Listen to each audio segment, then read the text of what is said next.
Thank you, Contessa. President Trump is hosting a cabinet meeting at Camp David today. Let's listen in for a moment. The single largest drop ever recorded to the lowest in 125 years. That goes back to, think of it, it goes back to 1900. Lowest murder rate in the history of our country. So that's something. Today, I just want to mention that we heard in Minnesota there was a cyber attack.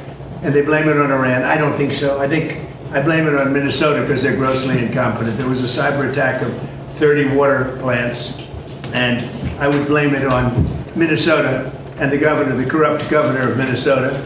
They like to say, oh, it was Iran. Iran should be so lucky. Iran's got bigger problems than worrying about Minnesota.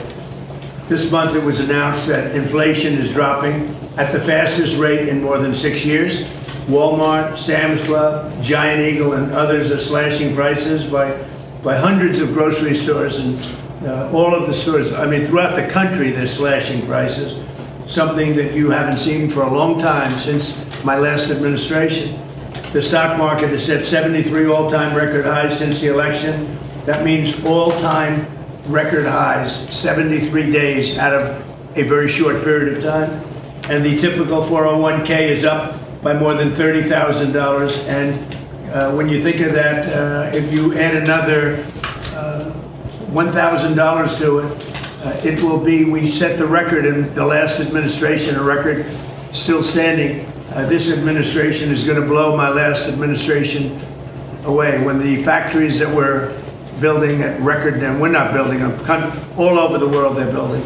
They're coming from all over the world. They're coming from Germany with the cars. They're coming from Germany. They're coming from Japan, South Korea, Canada, Mexico. From all over the world, they're building auto plants here because otherwise they have to pay tariffs. The tariffs have made our country rich and successful. And all of this, I mean, I'd like to say it was the election. On November 5th, it was the election, and that's fine. But without the election, you wouldn't have what I've done economically. So we have the most successful environment that we've ever had. There's never been anything like it from the standpoint of investment into our country. It's 5 to 6 times higher than anybody has ever seen, than any other country, not just us, has ever had. On July 4th, we launched Trump accounts, a key provision of our great, big, beautiful bill. And these tax-free investment savings accounts have already been activated by over 7 million children. These are investments made in our future, which is our children. Our children are the most important aspect of our future, with more being added each day. So it's a tremendous hit. Over 7 million, and really, it really just got going, I would say, Scott, about 2 weeks ago when it was, we got the final approvals. And we have over 7 million. Actually, there's never been anything quite like that. But millions of accounts are pre-funded with $1,000 from the U.S. Treasury, or generous gifts from private donors like Michael and Susan Dell and others who have given billions of dollars, billions. People are putting up hundreds of millions and billions of dollars into it and buying really a great future for children. When they turn 18 or when they turn 21, instead of having no hope, no future, they will end up with hundreds of thousands of dollars and maybe even more than that. So it's going to be something to see. With modest additional contributions, they'll grow by numbers that it could be over $200,000. We're looking at the timeline. I wish we had an economy like we have now with the stock markets going up, but they will benefit by our country being successful. We're going to give every child a head start on the American dream.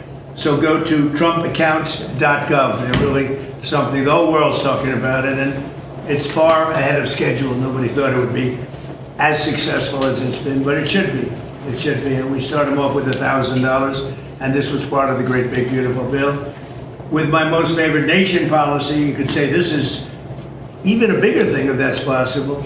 On drug prices, we're achieving record discounts on prescription drugs. The prescription drugs were going through the roof for many years, and now we're getting record discounts with price differences of 300, 400, 500, 600%. Nobody's ever heard of a thing like that. And what this is all about is that we had the highest prices anywhere in the world by far. Most expensive drugs, prescription drugs, and others. the highest in the world. The whole world was laughing at us. We paid for the rest of the world. We subsidized the whole world. And I said, we're not going to do that. And I started it in the first administration. I took it up.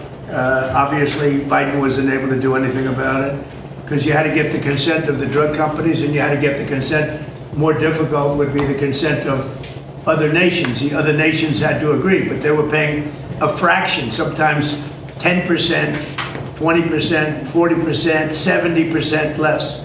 So I had to call them and I had to get them on, and I said, if you don't do it, we're going to have to charge you tariffs.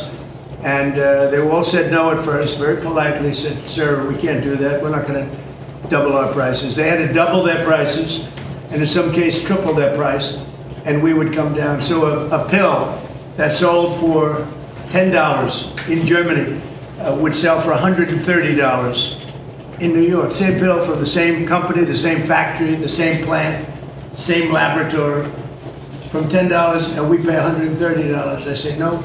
Now the world is a bigger place, so it's not as bad as it sounds for them. So they went up to 20, and we came down to 20. So we now have the lowest drug prices anywhere in the world. We're tied with the lowest, but we're basically its favored nation. So we have the lowest drug prices anywhere in the world from the highest drug prices anywhere in the world. Now, what that does for your health care, I mean, I see these fake polls where the Democrats have wonderful numbers on this stuff, and they are horrible what they've done. Obamacare is a total disaster. It's a costly wreck. It's unaffordable. We call it the Unaffordable Care Act. It's a disgrace. They never even thought of being able to do something like this. They didn't even try. They didn't even try. So I got the drug companies first, and then I got the countries. And the drug companies agreed because they knew the countries wouldn't agree. And when I called Germany, France, when I called the UK, when I called all of these countries, I said, you got to do it. It's unfair. We're paying 10 times more than you're paying for the same drug. You can't do this. And they said, well, we're not going to do that because we're going to have to double our price in order to make you happy. I said, no, maybe you're going to have to triple your price. They said, well, we can't do it. I said, that's all right. If you can't do it, then I can't do something also. And I'm going to charge you very substantial tariffs, which are far more than we're talking about. And they all said, we'd love to do it. We'd love to do it. It would be a great honor to do it. So nobody else would do this. This would have never happened. So your drug prices have gone down by numbers not even thinkable. My first term, I had the privilege of having lower drug prices from the beginning of the year till the end for the first time in 28 years. You remember,